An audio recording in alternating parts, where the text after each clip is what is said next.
Seja muito bem-vinda ao podcast da Psicóloga Sincera. Meu nome é Tarsila, eu sou psicóloga, pesquisadora e podcaster.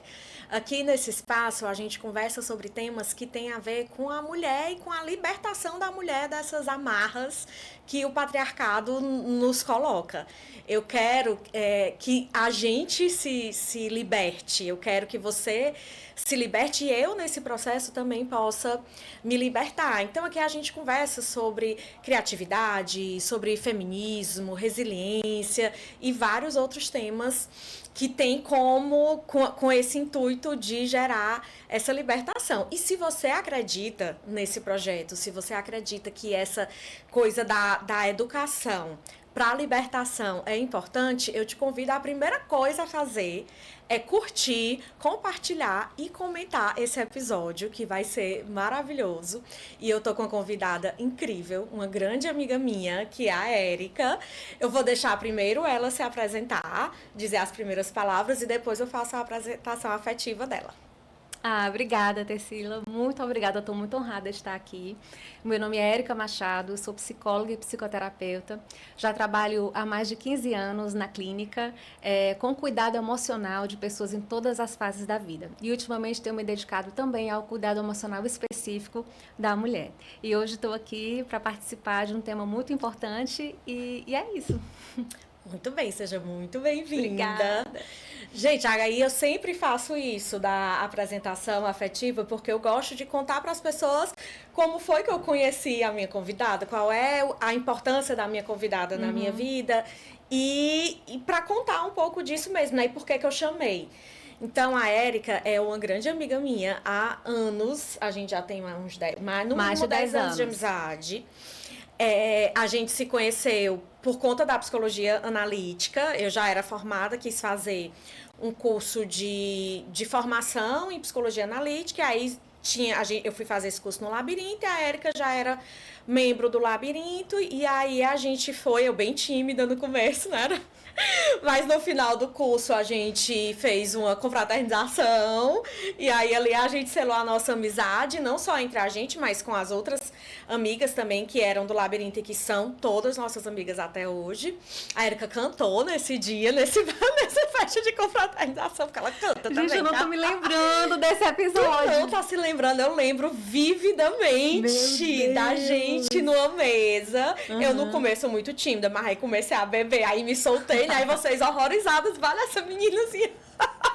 Apareceu, se mostrou. Vale essa menina calada o ano inteiro de curso e agora ela tá. E aí, nesse dia, era um bar que eu não é um bar que existe ainda. Não é um bar que existe mais. Mas tu e a Raquel cantaram no bar. Me lembrei! Lembrou? Me lembrei! Lembrei sim, era um bar, a gente cantou um samba, a Raquel cantou um samba. Foi. Aí, foi muito gostoso aquele dia. Aí a Karine fazia... Vocês já trabalhavam no Labirinto, né? Que é uma associação de psicologia analítica. E a Karine fez uma campanha, lançou uma campanha de... Mulher, como era que ela dizia na campanha? Cola na gente...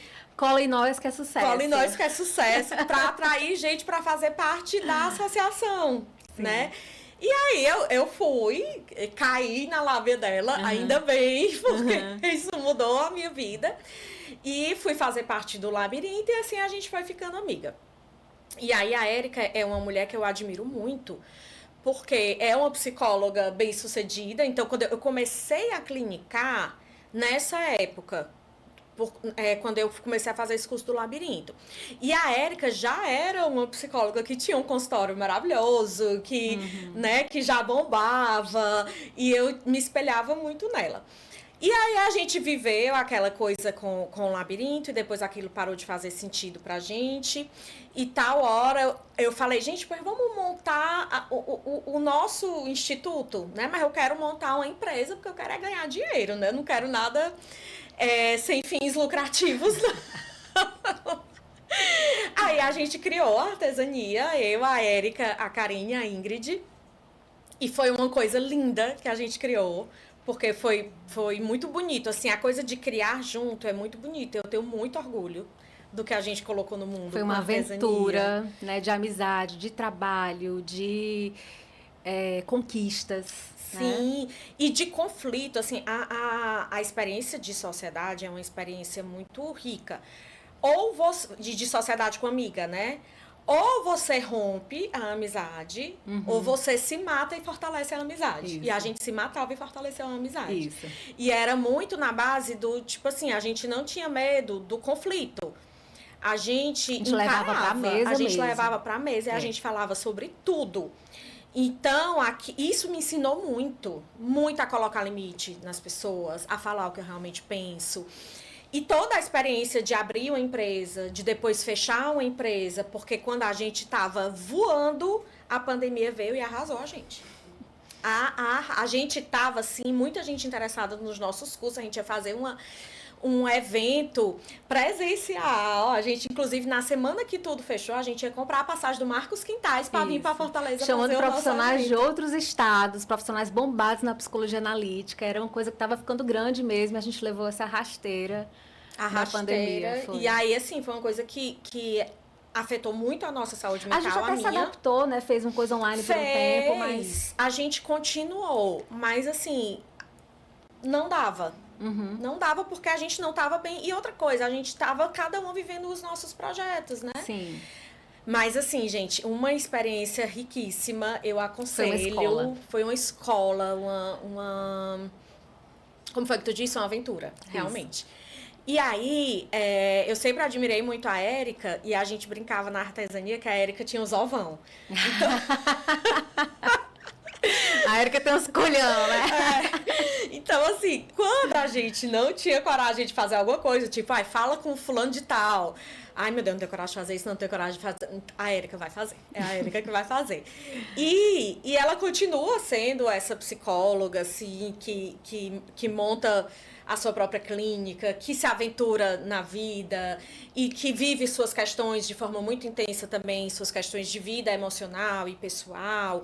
E aí ela também resolveu casar, ela arrumou um casamento acho que em 2 meses, me mudando de casa, arrumando um casamento. Mulher, eu cheguei na festa de casamento. Loucura. Eu disse, gente, como é que a pessoa fez isso aqui em 2 meses? Então, amiga, você sabe que eu lhe vejo como uma pessoa muito corajosa. Eu sempre te digo isso. Você é muito corajosa.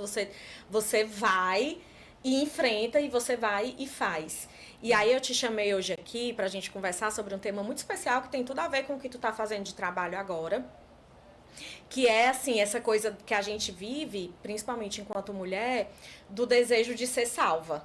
Que a gente, principalmente nos primeiros anos, assim, antes de chegar ali na meia-idade, a gente ainda vive muito esse desejo de ser salva emocionalmente por outra pessoa, de preferência um parceiro de vida, né? A gente acha que vai chegar uma pessoa na nossa vida e vai nos livrar dos nossos problemas emocionais e da nossa carência e da nossa solidão e a gente vai ser feliz para sempre, como nos filmes da Disney, e a realidade não é assim. essa, né? E quando a gente descobre que isso não vai acontecer, ninguém vai nos salvar. É um baque. É um baque, assim, emocional gigantesco. Tipo assim, eu é que tenho que me virar com toda a minha solidão, com todo o meu desamparo, com todas as minhas limitações. Eu é que tenho que fortalecer os meus potenciais e ir atrás do que eu quero viver. Ninguém vai me oferecer isso. Nenhum amor, nenhum parceiro, nenhuma amizade. Embora a gente tenha muito amor na vida e é para continuar buscando amor, é a gente que tem que se salvar. Sim, é a autorresponsabilidade. É a autorresponsabilidade. E isso, né, Tecila, é uma coisa que é uma construção que não se preocupe, se você vive isso, como eu vivi, e ainda lutamos, né, por essa libertação, por essa autoconstrução, isso não é uma coisa, é você, porque você quer, porque você se faz de vítima. Não, isso é uma construção cultural, social, que vai moldando as nossas subjetividades, a maneira como a mulher se vê. Então, isso é desde do comecinho da vida. A menina boazinha, que se comporta, que se educa bem. A mulher, quanto mais ela serve, se sacrifica e se molda ao seu entorno, mais valor é associado a ela. Então, a gente vai sendo estruturada, vai sendo moldada, sem a gente perceber, há um certo abandono de si, há uma postura de espera, né? E na adolescência, então, vende-se pra gente, coloca-se pra gente que você estava falando agora do amor romântico, né? Os filmes de Hollywood, né? Então, a gente, assim, eu, na minha vida, posso falar com propriedade mesmo, você como minha amiga pessoal acompanhou muitas vezes na vida em que a minha vida não andou. Eu fazia muitas coisas, mas não era na persona, como é que eu posso dizer? Era porque tinha que fazer. Era performando. Era performando para. Não, porque eu sou uma psicóloga, então esperam isso de mim. Ainda era dentro dessa lógica daquilo que esperam de mim. Mas ali os meus próprios desejos, os meus próprios potenciais, eles ficaram muito tempo na vida adormecidos porque eu estava à espera de viver através de uma outra pessoa. Quando o meu amor chegar, quando o meu casamento chegar, quando a minha família chegar. E isso é uma dependência, né? É uma espera que é muito nociva ao nosso desenvolvimento, às nossas personalidades. A gente precisa ficar muito atenta de perceber se a gente está expressando na vida essa dependência emocional tão estruturante, né? Porque vira nossa identidade, a gente se reconhece dessa forma. Né? Sim, e é uma dependência emocional que, como você falou, tem tudo a ver com esse contexto maior do que a gente espera que precisa fazer para ser reconhecida na nossa cultura, e também tem muito a ver com a nossa história mais pessoal, familiar, dos abandonos que a gente também viveu na infância, ao longo da vida. Então, é um processo psíquico, emocional, intenso, que todo mundo vai precisar se haver em algum nível. Algumas pessoas vão viver num nível mais difícil, mais doloroso, com mais adoecimento emocional, e outras pessoas com menos. Mas todo mundo viveu algum tipo de abandono, de rejeição, de negligência emocional. Então, você junta isso, tudo que a gente viveu de dor, de frustração, porque a vida não é um morango, né? O mundo é um moinho mesmo. Sim. Você junta tudo isso com essa cultura que diz: você só tem valor se você casar e nunca mais se sentir só. E aí o que a gente vê é muita gente casando e se sentindo muito mais só do que quem não casa. E também por conta de toda essa vivência emocional psíquica, né? Que é mais pessoal, familiar. Então, o grande ponto do nosso episódio, que eu quero, tu já começou a explicar, eu quero que tu explique melhor, é justamente esse processo que a gente vive da espera por ser salva ao resgate de si. Sim, uma espécie de ponto de virada, né? Eu acredito que o ponto de virada, ele tem a ver, primeiro, com um reconhecimento, né? Uma autoconsciência, né? Você pode fazer algumas perguntas para si mesma na sua vida. Você tem muito medo de ser abandonada? Você consegue se imaginar não realizando, por exemplo, né, o amor romântico, não casando? Se é alguma coisa que você quer muito, ou que você espera muito, porque às vezes é um amor romântico, às vezes é um projeto, é algo, né? É a questão do fora, de eu esperar de um movimento externo a mim, né? Então, é muito importante ter a consciência, ter o insight mesmo de, poxa, que perguntas eu posso me fazer para poder eu enfrentar realmente a minha realidade. Né? Eu precisei, na minha vida, reconhecer que eu estava sentada esperando. Ao preço do meu próprio desenvolvimento. Né? E fica parecendo que, assim, é um adiamento que a gente faz, porque, veja bem, se eu estou esperando e vai chegar, então eu posso ficar tranquila, não preciso sentir uma dor agora, né? Eu não preciso sentir essa dor, porque, por enquanto, eu vou aqui me distraindo com outras coisas e tudo bem, né? Mas aí não vai chegando, e não vai chegando, e não vai chegando. Porque embora cheguem pessoas, projetos, né, eles nunca podem ficar numa função de dar sentido completo à sua identidade, à sua vida. Sempre aquele vazio ali dentro, como você falou, né, das nossas histórias de vida, sempre aquilo ali vai, em algum momento, exigir alguma atenção. Você vai precisar haver-se com isso. Né? Até porque o vazio é existencial. Então, assim... Gente, não vai parar de ter vazio. Ele às vezes, você vai dando contornos a esse buraco existencial, a esse vazio existencial, e você vai lidando com ele ao longo da vida de formas diferentes. Mas o vazio ele é de todos nós. E você não faz esse ponto de virada que a Érica está falando sem acessar uma dor profunda. Isso. Então é assim, você fica evitando vazio, como tu disse, vou me distraindo aqui com uma coisa, porque eu não posso olhar para o meu vazio de jeito nenhum, porque Maria, Deus me livre, se eu olhar para o meu vazio, eu vou sucumbir. Aí você vai adiando. Só que tem uma hora, meu amor, que a vida que você vai te sucumbe jogar mesmo. no buraco. E eu falo muito com os meus pacientes isso, sabe? Assim, às vezes a pessoa tem um medo tão grande de olhar para dentro, só que adiar a dor, não ter contato com aquilo que é de mais real, né? Assim, com suas experiências, né? Com o impacto que aquilo teve em você. Quem é que vai cuidar disso? Aquilo fica lá escondido numa caixinha, provocando um monte de sintoma, provocando um monte de desespero, de dependências, né? De coisas que nem curam e nem você se acessa. Né? Então tem uma hora que realmente isso não tem outro caminho. Muitas depressões elas precisam acontecer, né? Porque é muito melhor, só que assim, um sofrimento consciente. Né? Você olhar para o vazio e dizer, essa aqui é a minha história, essa aqui é a minha dor, esse aqui é o meu vazio, foi isso que aconteceu na minha vida. Eu esperei, eu não tive essa autorresponsabilidade, eu não tomei para mim mesma e essas foram as consequências. Você precisa encarar a sua realidade, senti-la, acessar, expressar e começar a cuidar dessa dor. Sem você atravessar, por isso que é uma travessia. Sim. Sem você atravessar, não existe solução mágica, não é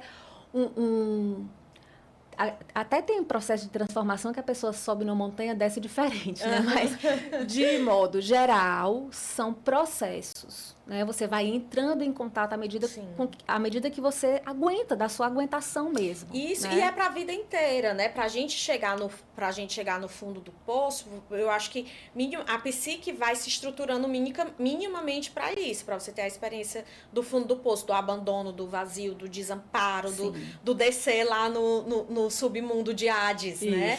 Então, e aí você vai vivendo, é como se você fosse vivendo. Uma vez eu fiz essa comparação com um paciente. A gente tem um buraco enorme, todo mundo, tá? Emocional. E a gente tem pequenos buracos. Uhum. Então a gente vai vivendo os pequenos buracos até que tal hora não tem mais jeito e a gente derrapa. Só que enquanto a gente não derrapar, a gente vai passar a vida toda vivendo vários buracos. É um processo circular, uma vai circulando, né? A gente passa, às vezes a gente até fica assim, poxa, de novo está acontecendo comigo, de novo eu estou repetindo esse padrão, de novo eu estou, né? Por quê?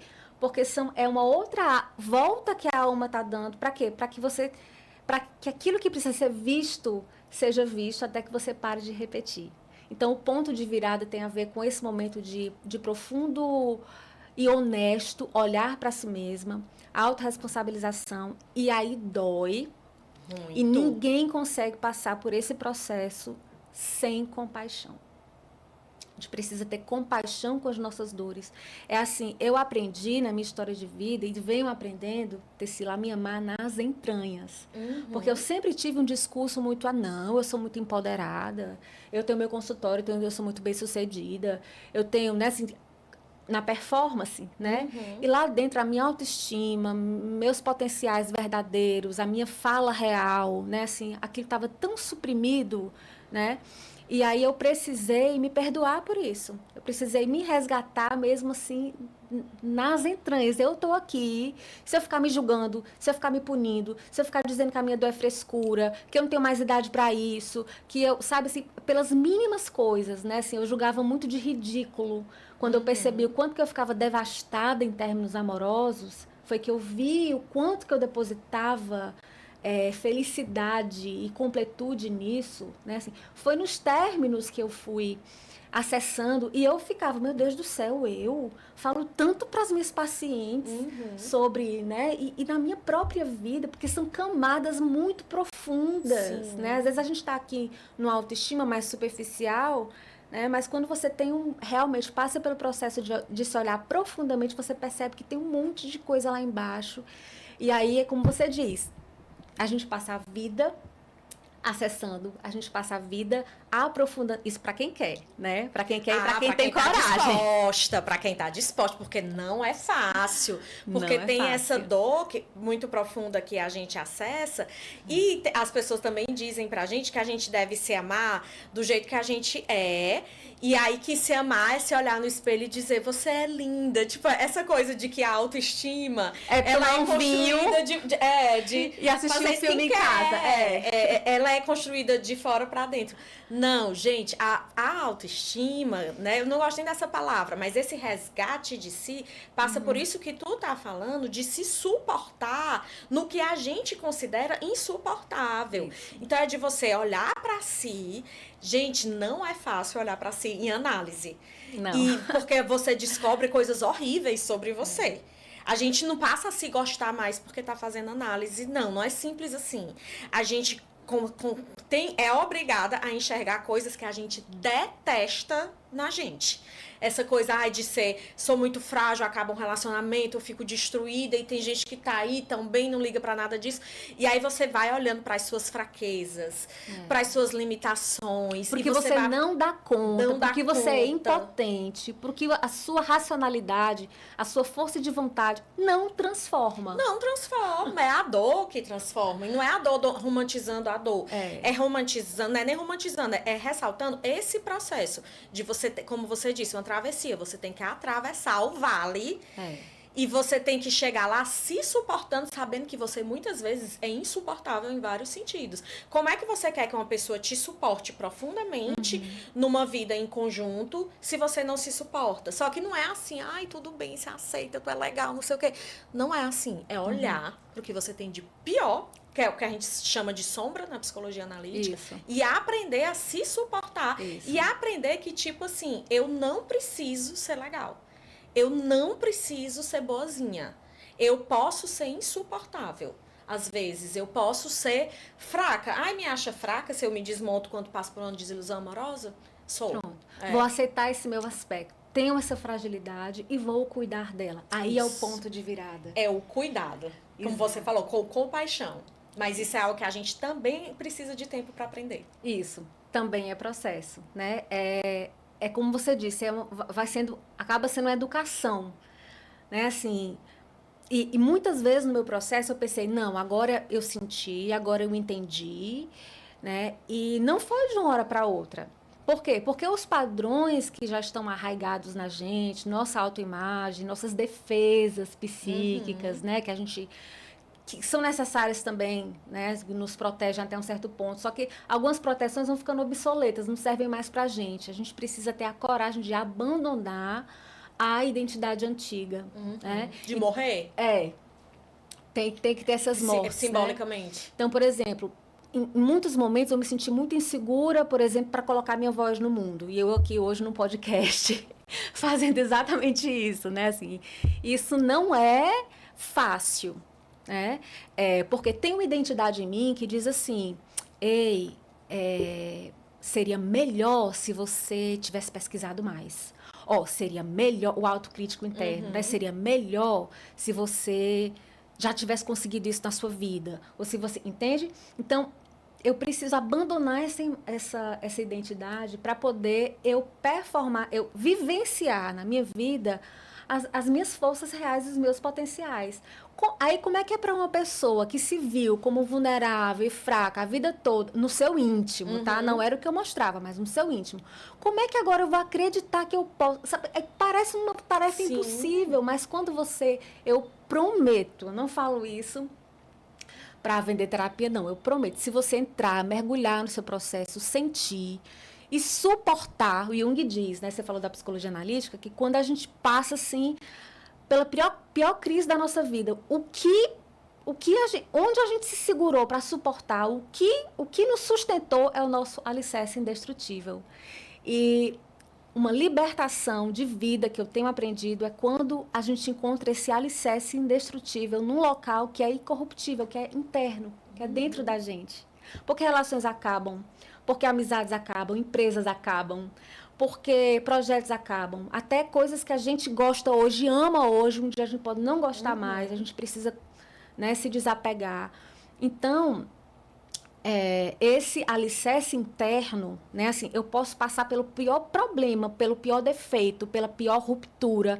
Eu posso até me olhar no espelho e dizer, poxa, eu tenho esses problemas, eu tenho essas dificuldades, mas no final, não importa o que aconteça, eu não vou me abandonar. Né? Perfeito. Eu me amo lá nas entranhas. E esse é o amor real, essa é a autoestima real. E só é possível a gente receber isso de fora quando isso é dado pela gente mesmo. Senão o mundo morre de nos amar e a gente não acredita. Né? A dependência emocional não é isso? A mulher indo atrás de homens indisponíveis, que nunca podem dar aquilo que ela quer. Por quê? Porque ela fica provando o quanto que ela não merece, presa num ciclo sem fim de autossabotagem, né? E a libertação é o amor próprio, mas o amor próprio real, o amor próprio construído como processo mesmo de amadurecimento de vida, de arcar com escolhas, de abandonar a identidade. Olha, quando a gente começa a perceber limites, quando você diz, né, não, eu vou sustentar meu lugar de vilã, eu não gosto disso mesmo, eu vou dizer não mesmo. Gente, o mundo que não está acostumado com o seu não, vem culpa. Sim. Vem medo. E que o medo de dizer não tem muito a ver com o medo do abandono. Então a gente fica sustentando ali muito tempo essa identidade que não diz não, que é a da boazinha, para não ser abandonada. Não é porque a gente é legal. É para não ser abandonada. É para sobreviver. Então, é para sobreviver emocionalmente. Então, é nesse lugar que esbarra. Quando a gente deixa a identidade velha morrer e renasce olhando para as nossas entranhas, né? Se amando nas entranhas, é esse processo que acontece.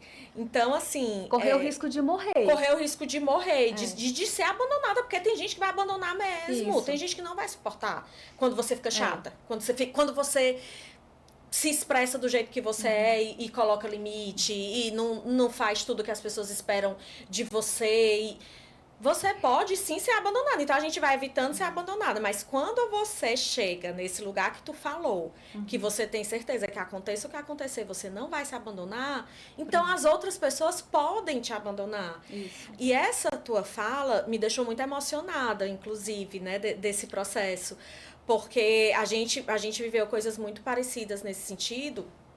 E eu lembrei que quando eu acessei o fundo do poço, o gatilho foi um ficante. Um ficante que eu passei 2 meses ficando com ele só. Não foi um namorado, não foi... Eu Na passei minha vida 2 meses ficando com ele.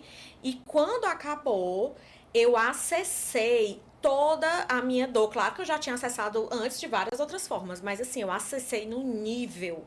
O fundo do poço, a minha dor, a depressão, a rejeição, o desamparo... que eu fiquei assim, e aí eu sabia que não era qualquer pessoa que conseguiria compreender aquilo. Porque todo mundo ia estar dizendo, meu Deus do céu, como é que pode? Como é que você acaba desse jeito, por causa de um boy lixo, né? Aí foi muito minhas amigas mais próximas mesmo, que sustentaram. A minha analista, que eu lembro perfeitamente de uma sessão que eu cheguei lá destruída e que eu não tinha mais, assim, esperança de sair daquilo ali. E ela sustentou, assim, de uma forma que... Aí eu disse, eu sou sustentada. E nessa época eu desabafei contigo. Porque eu sabia que tu era uma das poucas pessoas que conseguiriam compreender aquilo sem julgar, por tu ter sentido muito isso também. Eu vivenciei isso. E eu disse, amiga, eu acho que tu tava em São Paulo na época. Eu mandei o WhatsApp, amiga, pelo amor de Deus, eu tô morrendo, que diabo é isso? E aí tu foi assim, tá? Então eu tô toda arrepiada. E muito emocionada de ver a gente se dando conta de tudo isso e se fortalecendo nesse nível. Isso. A gente partilhou, né, e se apoiou uma outra, também estou ficando emocionada, nesses processos, né? E isso, gente, não tem data para chegar, né? Em algum momento, a vida vai trazer alguma situação que vai revelar o seu verdadeiro eu, né? Naquilo que você nunca viu, que você nunca sentiu, né? Então, no meu processo, eu lembro que tem uns anos, foi com o ficante também, né? Então, quando aquela pessoa saiu da minha vida, eu vi que eu tinha construído uma verdadeira estrutura de concreto para o que eu ia viver, e o outro veio, passou e foi embora, e eu fiquei com aquilo desabado, todo aquele investimento, né? E eu pensei, E era uma ansiedade vertiginosa, que eu não sei se tu lembra, mas eu achei que eu fosse psicotizar. Eu disse, eu não vou suportar essa dor. Foi assim, toda a dor do desamparo, dos desamparos da infância, assim, tudo aquilo, assim, abriu. Tudo aquilo, assim, pronto, ó, isso aqui tem dentro de você, você fugiu a vida inteira, mas agora tá aqui, e você realmente, você acha que você vai morrer. Que se o outro não lhe olhar, você não existe. Que você não vai ter força pelas próprias pernas de construir as coisas, que é muito ruim. Mas o segredo nessa fase é suportar, é ter apoio, é ter paciência com o processo, é ter autocompaixão. E é começar a explorar os próprios desejos, né? Assim, quem é que eu sou? O que eu posso fazer por mim? Às vezes eu ficava, poxa, ninguém me ligou hoje, eu tô sem nenhum paquerinha e tudo. Sintoma o quê? Do medo, do vazio, do abandono, né? E eu tinha uma amiga que me dizia muito assim, Érica, tu tá precisando de quê? Não, de atenção. Então, qual é a atenção que você pode se dar hoje? Sabe aquele trabalho assim de formiguinha? Sim. Sabe? Não, hoje eu só tenho 20% hoje. Hoje eu vou sobreviver com esses 20%. Então, quantas vezes eu não fui trabalhar? Quantas vezes eu... Entende? Mas quando a força começa a vir, quando a gente vai chegando na outra margem, quando a gente aprende a contar com a gente mesmo, assim, liberou na minha vida uma vitalidade diferente da que eu tinha. Total. Né? Não era assim, num custo, eu tenho o quê, né?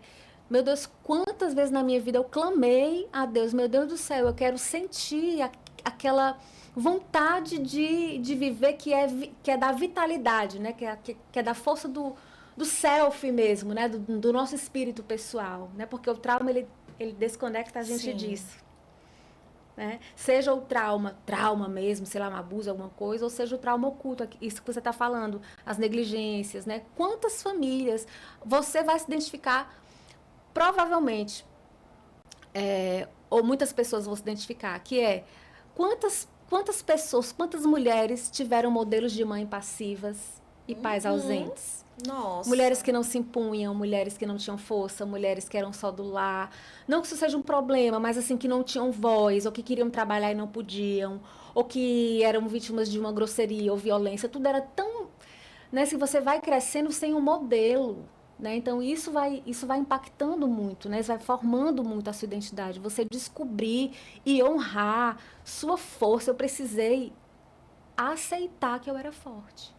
Sim, olha que louco isso, né? Não, e assim, tudo isso que a gente tá falando... Se conforme com a sua força, se conforme com a sua beleza, conforme. Eu ouvi isso, uma vez eu fui para um terreiro de Umbanda e a pessoa disse exatamente isso pra mim. Para de fingir que tu não é forte. Para de se desapega dessa identidade. Aceita o que tu pode fazer na vida, no mundo. Para com isso. Que é o que a gente chama de eu autêntico. Exatamente. O verdadeiro eu, que está por baixo de todas essas camadas que foram postas. Não, e aí tu falando, e eu tava pensando, um outro nome para esse episódio, que não vai ser... Mas poderia ser o nome daquele livro da Verena Castro, A Alma Precisa de Tempo. Porque eu tô muito pensando nisso ultimamente. O quanto a alma precisa de tempo. Não é imediato, gente. Isso é tarefa para a vida inteira. E eu estou há 11 anos fazendo análise com a mesma analista. 11 anos. Ai, Tessila, mas tu resolveu tuas questões? Não, mas eu tô no momento da minha análise que eu estou me dando conta da abundância de amor que eu tenho na vida. E eu sempre, foi muito claro para mim a falta, né? Eu nunca vivi, por exemplo, um relacionamento amoroso em que eu fosse amada e que eu amasse, eu vivi, mas em que eu fosse respeitada. Além de ser amada, eu fosse respeitada. Validada, vista. Essa é uma experiência de vida que eu nunca tive. Então, assim, eu conhecia muito bem...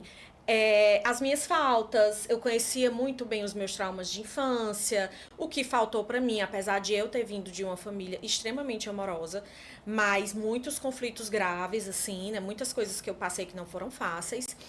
E aí eu fui me dando conta, eu tive uma sessão que eu olhei para tudo isso. Agora, recentemente, eu fiz uma mudança, na verdade, na medicação, e eu fiquei muito, muito sensível. E aí eu tive um dia que eu passei o dia todo chorando, e levei pra minha análise, olha, eu passei isso na infância, coisas que ela já sabia, mas tem aquele momento que você para e olha e faz, tipo assim, uma linha do tempo, né? E olha de uma forma mais processual.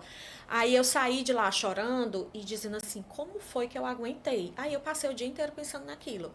Como foi que eu aguentei? Como foi que eu aguentei tanto conflito dentro de casa, dificuldade financeira, assim, eu cresci numa realidade que era insalubre, assim, eu cresci numa casa que tinha 2 cômodos. Então, eu, meu pai, minha mãe e meu irmão vivíamos até eu ter uns 8 anos no mesmo cômodo. Então, eu tive muitas privações. A nossa família teve muitas privações financeiras e ainda bem que não tem mais.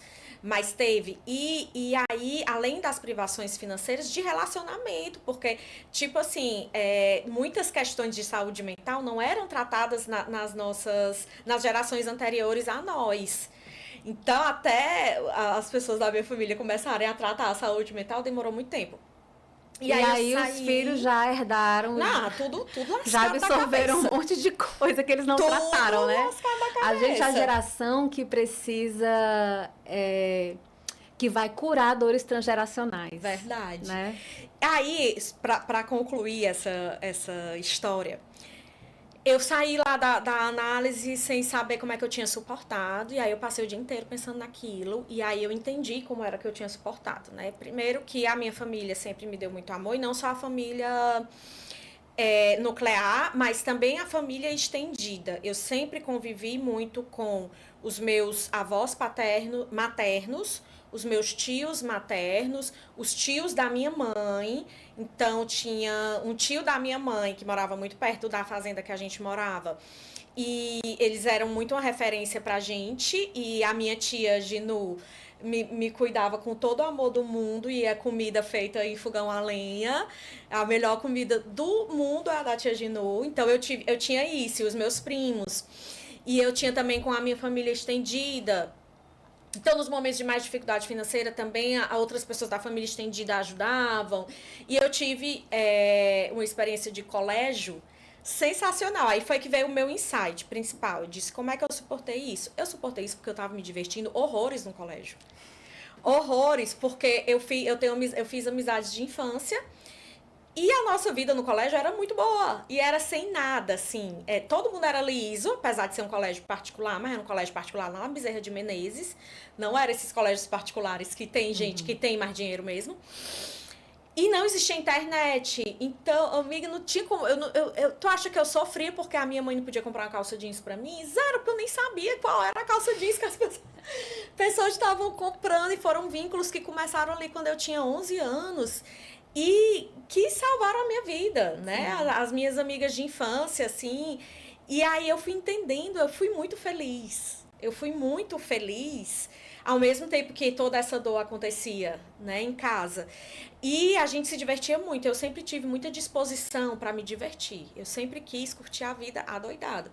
Então a gente se divertia muito no colégio. Estudei até o 3º ano com essas pessoas. Quando chegou no 3º ano, eu era amiga de todo mundo da sala. Essas pessoas, as mais próximas, né, são minhas amigas até hoje. E onde eu fui passando na vida, eu fui construindo vínculos de amor. E aí, quando eu me dei conta disso, né, nesse momento da análise, que eu falei, caramba, eu tive muita abundância de amor. Eu achava que eu era muito privilegiada, porque a situação financeira dos meus pais melhorou quando eu estava no 3º ano. E eles pagaram para mim faculdade particular, mestrado na faculdade particular, doutorado na faculdade particular agora, intercâmbio, não sei o quê. Não enricaram, tá, gente? Mas eles puderam, a gente teve acesso à saúde e à educação ilimitada. Mas eu entendi que o maior privilégio que eu tive na vida foi o amor. Apesar de ser amor, de uma forma meio atravessada. E que o meu maior trunfo na vida é a minha capacidade de vinculação profunda. Perfeito. Porque por onde eu passei, eu me vinculei profundamente. Aí, quando eu me dei conta disso na análise, mulher, foi esse ponto de virada que estava sendo preparado já desde que eu nasci. Mas foi esse ponto de virada da abundância. Eu falei, eu tenho muita abundância. Não importa, quando eu me lasquei financeiramente, tanto a minha família me ajudou, como as minhas amigas me prestaram dinheiro.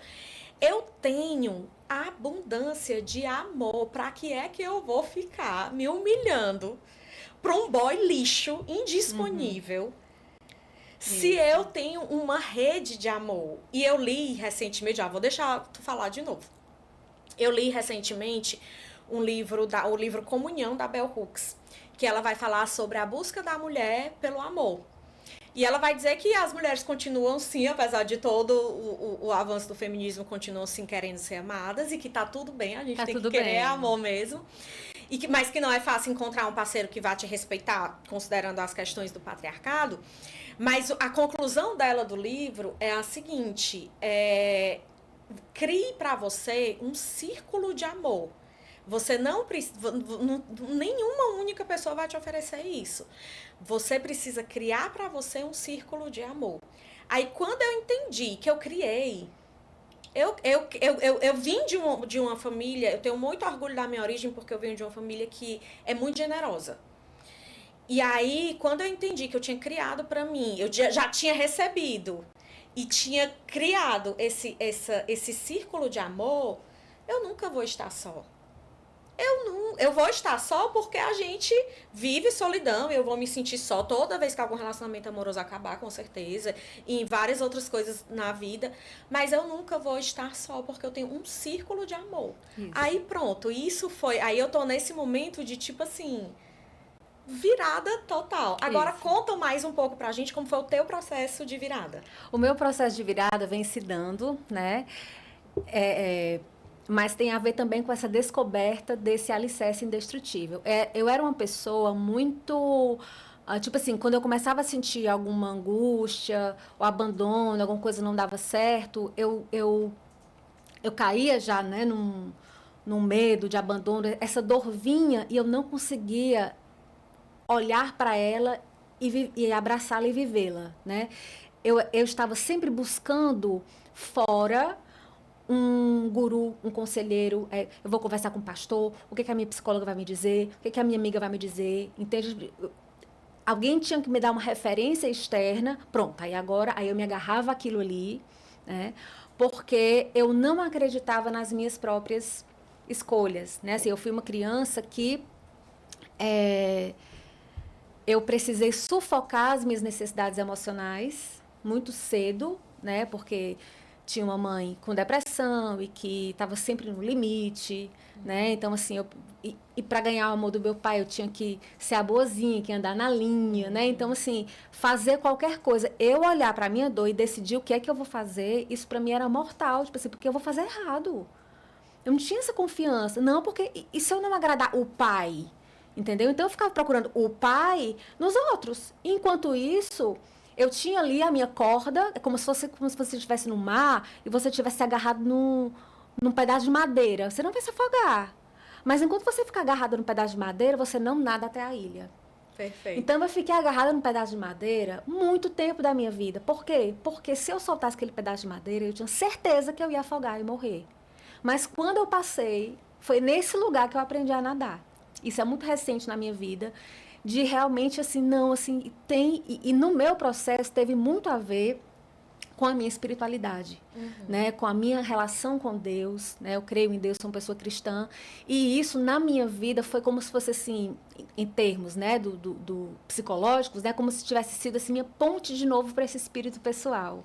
Esse caminho de volta, porque isso é uma coisa que a gente já tem na gente. A gente só se desconecta em maior ou menor grau ao longo da vida, mas todo mundo tem um self, todo mundo tem um centro organizador, todo mundo tem a capacidade de se vincular, né? E se a gente for observar, o nosso desenvolvimento ele para quando o amor cessa, quando alguém não nos amou direito, né? Então, quando você se deu conta, é muito linda essa história, não saber de alguns detalhes, né?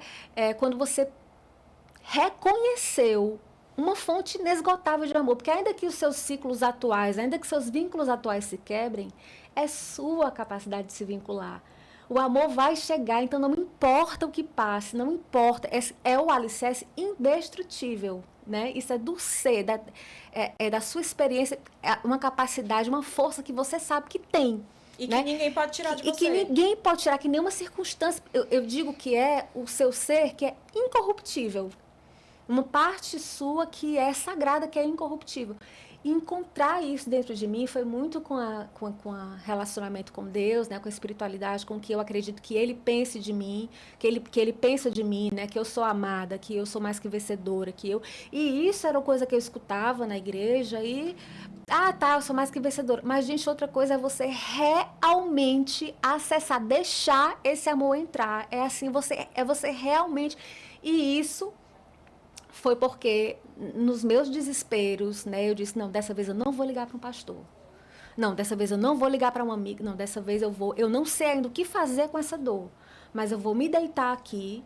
Isso foi um conselho até de uma terapeuta na época, né, que ela disse, Érica, você vai só se deitar e você vai ficar no colo de Deus. Ela me disse isso. E o meu processo foi deitar no colo de Deus, no meu próprio colo. Era ali, eu comigo. Eu não sei o que eu vou fazer, mas em algum momento, alguma coisa vai acontecer. Às vezes o seu ego, sua mente não resolve, mas é uma fé de que algo no seu inconsciente vai se mover, de que alguma coisa vai se organizar dentro de você, e aí precisa ter a força, ter a paciência. E depois isso acabou encaixando. Né, eu fui sentindo essa vitalidade. Hoje eu estou com vontade de falar mais sobre isso com as pessoas, né, de levar essa esperança que não é fajuta, né, que é assim, olha, tem uma saída, tem um processo que é vivencial, que é para a vida toda, que é trabalhoso, que vai cobrar um preço de você, mas que vai ser libertador, que vai ser compensador. Isso não vai... Hoje em dia, não é que eu ainda não sinta. Às vezes a gente ainda vai sentir essas reações automáticas, né? Elas vão vir. Só que antes é como se elas governassem a nossa vida. Se alguém não validava o meu sentimento, era uma dor muito forte. Eu tinha que ficar explicando, convencendo, veja o que você fez comigo, entende? Então, hoje em dia isso é desejável. Mas se a pessoa não vê, eu tô vendo. Né? Eu estou vendo, e aí eu vou passar a querer do meu lado pessoas que vejam autenticamente, que eu não preciso implorar, que eu não preciso me humilhar, que eu não preciso, porque eu já estou me dando em primeira instância. Né? Então, fazendo um disclaimer, né, que chama, que não é contra o relacionamento amoroso que nós estamos nos posicionando. Não, de forma nenhuma. A gente continua querendo. A gente continua querendo, né? Sou casada, né? Assim, a gente quer. Agora, a qualidade das nossas relações, ela vai depender da nossa qualidade de relação com a gente mesmo. Quanto mais a gente se ama e se respeita, e escolhe os nossos vínculos, e conhece o nosso valor, e exercita os nossos limites, mais a gente constrói relações saudáveis, sem dependências, sem essa toxicidade que é tão comum nas relações, né? De controle, de ciúme, ou de abafar o outro, ou mesmo de violências, né? Isso tudo, se você for assim, olhar lá no fundo, tem as construções culturais e tudo, mas também tem ali alguma coisa que fez com que você fosse mais suscetível a essa cultura. Né? Claro. Que é a tua história de vida, né? Assim, tem ali algo de seu, tem ali uma história que é sua para olhar, né? Então, olhe, atravesse e libere, né? Encontre esse alicerce destrutível que você possui, seja qualquer... Não tem o certo e o errado, né? É o de cada indivíduo. E o caminho de cada indivíduo é único. O caminho de cada um. Enquanto você... As pessoas são para nos inspirar, mas faça a sua caminhada, né? Elas encontraram alguma coisa, mas o alicerce dela vai ser o meu? Não necessariamente. Né? Então, assim, faça a sua caminhada, né? Aí é muita compaixão, muito trabalho interno, você vai desenvolvendo uma temperança. Não, ok, de novo eu estou me sentindo assim, mas eu sei que isso não vai mais governar a minha vida. Eu posso me descolar disso, isso não é mais minha identidade. Eu posso dialogar com isso a partir de um outro lugar. E a partir desse outro lugar eu posso fazer melhores escolhas. Apesar de que ainda sinto algumas coisas. Claro, gente, não vai parar de doer nunca a vida. A vida não vai parar de doer. Nem a gente quer parar de sentir a dor, nem é isso que a gente busca. Aí cessa, né? Mas é assim, é você conseguir acessar a dor com a certeza de que você não vai ser aniquilada. Isso. Que foi o medo que tu teve quando tu teve medo de psicotizar. De psicotizar. Né? É poder acessar a dor sabendo que você não vai ser aniquilada. que você vai se reconstruir de alguma forma, Isso. né? E que cada pessoa vai ter o seu próprio caminho. Então, outra coisa que eu admiro muito em ti, amiga, é a tua relação com a fé e com a religião. Sim. Porque a Érica é uma pessoa super religiosa, sempre foi. A fé sempre teve um papel importantíssimo de sustentação para ti, dessa coisa de fazer parte da tua rede de apoio. E tu nunca se tornou uma pessoa fundamentalista. Nunca. Tu nunca, tipo assim, é porque muita gente não sabe, mas tem como ser religiosa sem ser fundamentalista. Na verdade, assim, religiosa, as pessoas religiosas são as mais fundamentalistas, porque elas criam um secto. Né? Sim, elas querem então, disciplinar. É a minha verdade, então aqui eu vou te convencer, porque senão você vai para as portas do inferno. E também com medo de acessar a dor. Que isso acontece. Quantas pessoas usam a religião como outras pessoas usam relações, sexo, dinheiro, poder, etc, etc, para fugir de si mesmas, né? Ou seja, a relação acaba a religião acaba servindo a engrenagem da desconexão e da neurose. E da opressão. E da opressão, né? Então, assim, eu sempre busquei muita clareza, né? Hoje eu congrego numa igreja que fala muito a respeito de não sermos religiosos, mas sermos espirituais, né? A gente está aqui para ser sal e luz, para ser generoso, é para ter amor próprio, é para acolher o oprimido, é para, sabe, assim, existem outras coisas, né, assim, que não tem nada a ver, é como Jung diz, né, o amor e o poder é a sombra um do outro. Se eu tô no poder, eu não tô no amor. Então, para mim, a espiritualidade, Deus em mim, a centelha divina, a importância de Jesus e sua caminhada na minha vida, para mim tem a ver com isso, com amor. É eu saber que dentro de mim habita um espírito incorruptível, que pode passar qualquer avalanche, qualquer tempestade, mas eu sei que eu não serei aniquilada, né? Porque eu sou filha, porque eu sou amada. Então, isso na minha história de vida foi, assim, o que me sustentou, em muitos momentos. E é uma fé que vai para além de uma fé em Deus. É uma fé na vida. Uma fé na vida, uma fé em mim mesma. Uma fé em você, na vida e na espiritualidade. No amparo de Deus, que Ele sempre estará lá comigo, mas que eu tenho uma responsabilidade, né? De fazer a minha parte, de me abrir, de ressignificar. Perfeito. E assim, a gente já está começando a ter que finalizar. E eu quero dizer uma coisa, que esse episódio, isso que a gente conversou aqui, que foi assim, praticamente uma sessão de análise profundíssima. Eu sabia que ia ser profundo, Tarsila, eu sabia. Juntando eu e você. Esse episódio, ele compõe o meu ponto de virada. O meu também. Sim, os insights que a gente teve da nossa vida e do nosso processo, sim, ele compõe o ponto de virada. Sim. Porque é sobre isso, né? Gente, é profundo, não e dá... vira uma missão, né? Você quer levar isso para outras pessoas, você quer multiplicar essa bênção que você alcançou na sua vida, né? Assim, essa travessia, essa construção. As pessoas têm que entender que é uma construção, né? E a gente quer que isso não pare em nós. Né? Exatamente. Então, falando nisso, eu quero que você conte pra gente tudo sobre o seu novo projeto. Tem um novo projeto. Primeiro, minhas redes sociais, né? Eu vou deixar meu Instagram, @ericamachado.psicologia, Érica com C mesmo. Sou das comuns, né? Porque o K era coisa de gente americana, né? Maluca.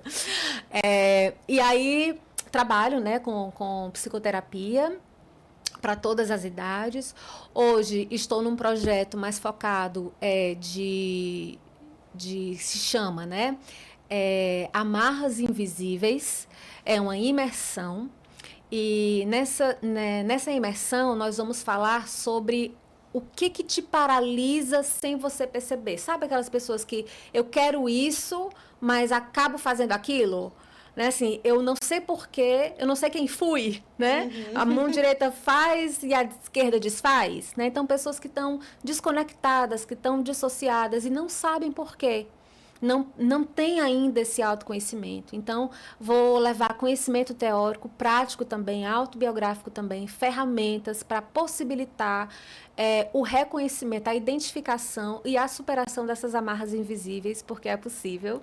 E já lancei, vai ser dia 15 de maio, às 19 horas, uma imersão de 3 horas, e lá divulgarei mais novidades também nesse sentido. Obrigada pelo espaço, viu, Tarsila? Ai, amiga, e assim, sigam a Érica, acompanham a Érica agora que ela tá nessa fase nova, né? De botar minha voz no mundo. Botar a voz no mundo. E se inscrevam gratuitamente para esse primeiro momento. Isso. Né? Tá na tua bio? Tá na minha bio. Tá na minha bio. Se inscrevam, vão passar mais essas 3 horas com ela. E aí, quem se sentir, né, chamada vai participar de outras formas de intervenção. Então, amiga, quero dizer que foi um prazer enorme te receber aqui. E eu desejo para você e para o seu novo projeto muito sucesso. E assim, sucesso sem essas amarras invisíveis que a gente tanto coloca a vida toda na gente. Eu desejo para você, para mim, para todas as mulheres que nos assistem e para todas as mulheres com quem a gente vai cruzar na vida, muito sucesso, liberdade, abundância, fé, tudo de melhor que você pode ter. Então, vamos encerrar por aqui. Muito obrigada por ter vindo e pela amizade. Muito obrigada também, foi muito especial. E desejo a mesma coisa para você. Você é uma mulher que tem muito, muito mesmo também a minha admiração. E é muito gostoso caminhar ao seu lado, adoro a sua diversão. E estou gostando muito de ver uma Tarsila cada vez mais linda, empoderada e acreditando em si mesma. E você me vendo também nesse mesmo processo, né? E é muito gostoso, muito bom mesmo. E eu também desejo tudo isso para você, em dobro. E aí o recadinho do coração final, né? Sigam tanto eu como a Érica nas redes sociais. O meu Instagram é apsicóloga.sincera. O TikTok e o canal no YouTube é a Psicóloga Sincera. Gente, se isso aqui que a gente conversou fez sentido pra você, você acha que é importante? Você acha que tem gente que pode se beneficiar disso? Compartilha, curte, compartilha, comenta, espalha a palavra, tá? E eu quero muito que todas nós cresçamos juntas e que todo mundo tenha acesso a tudo de melhor que a vida tem para oferecer. Não de uma forma romântica ou idealista, porque a gente já passou dessa fase, já tá na meia idade, já tá ali nos 40, mas que a gente possa acessar. Que a gente possa acessar essa abundância, essa potência que existe em nós. Então, eu desejo mesmo para vocês e até a próxima.